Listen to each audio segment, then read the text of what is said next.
everybody, it is Friday the 19th of August, and this will be a relatively quick one because I don't really have much to say about it.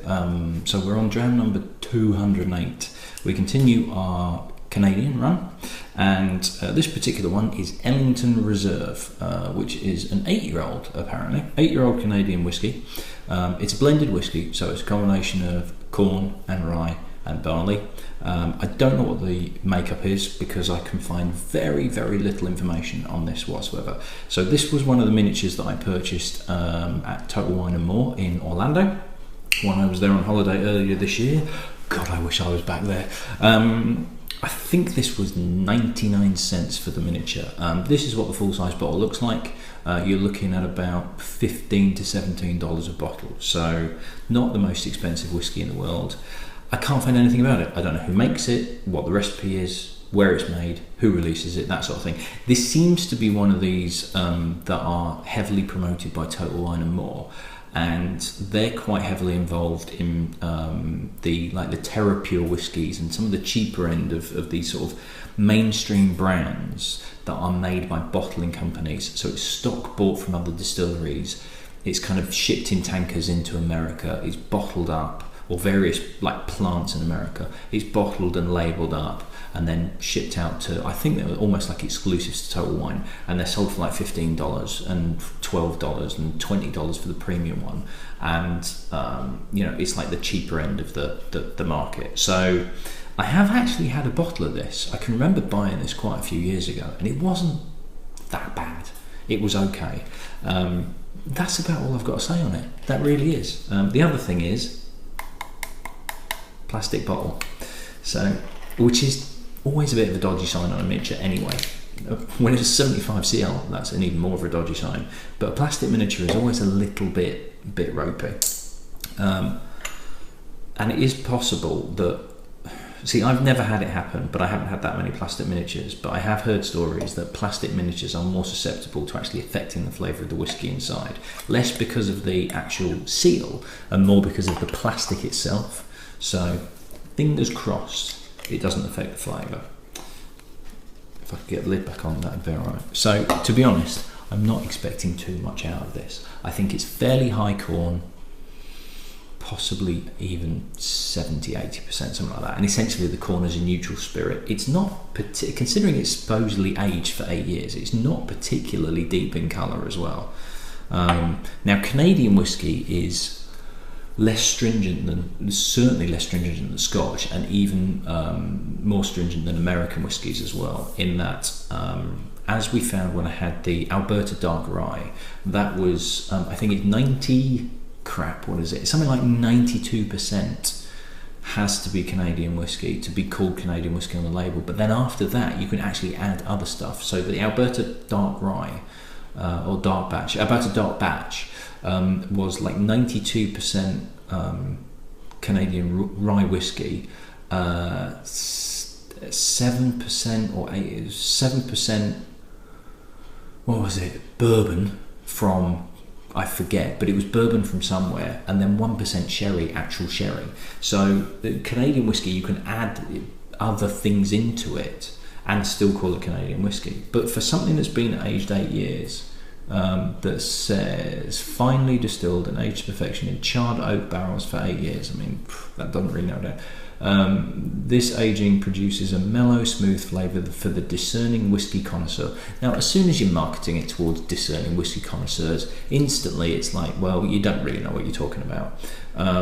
So, yes, 8 years, and yet it's still pretty light in colour for that amount of time. So I'm guessing it's either a very, very light char, or it's oak barrels that have previously had something else in before it's been matured. So 40%.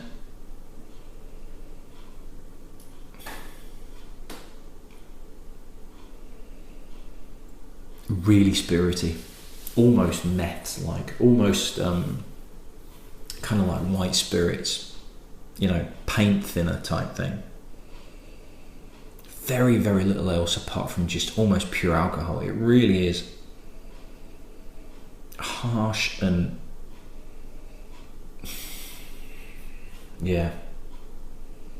Now, I don't remember my bottling smelling like this, but this really is quite harsh on the nose. Very spirity, very little else.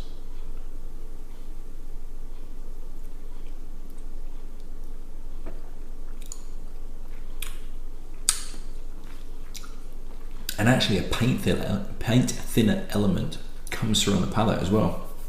It's not overpowering though. It doesn't keep the back of your throat. It's not like drinking paint thinner, but it is very thin.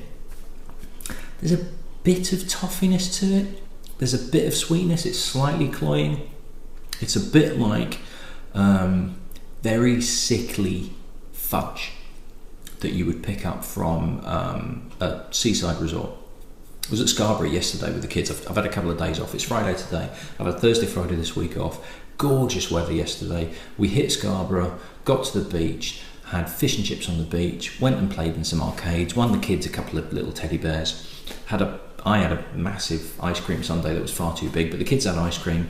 Vicky wolfed the banana sundae as she normally does. I struggled to make my way through this eaten mess ice cream sundae. It was really, really nice. Loads of raspberries in it, but just too much bloody whizzy cream on top.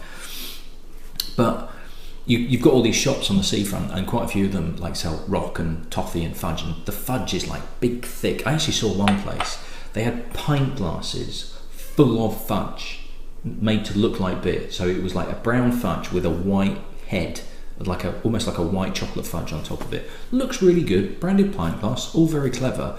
But can you imagine eating all of that with a spoon? That sort of thing. And it's that really cloying, sugary sweetness of fudge, like cheap fudge, is in there, mixed with paint thinner.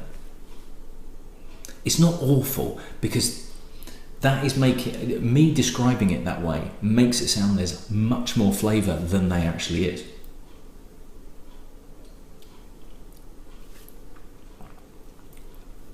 It's paint thinner and sickly fudge over there, not in here, in the background. It's so light, it's arguably smooth and easy to drink because there's nothing on it really.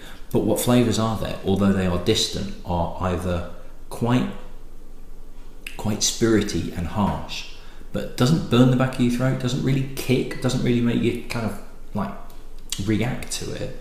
It's just what's there is a distant paint thin feel, and then also this very sickly fudgy character that if it was any more full on would actually be quite sickly, but it's just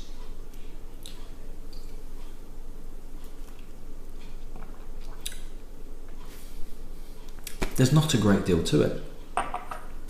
I may have been just drinking it, because you could do this, you could just drink it and not even think about it. It might have been I was adding it to coffee, and when I have a cold, or when Vicky has a cold when she's not pregnant, which sounds like it's all the time, it feels like it, I do special Lemsips, so it's Lemsip powder and golden syrup and about 4 spoonfuls of sugar and then a rather large hit of whiskey, and that's the sort of thing that I put in, so you get a bit of a kick on it, but it's not too overpowering and not too flavourful. That's not flavourful at all.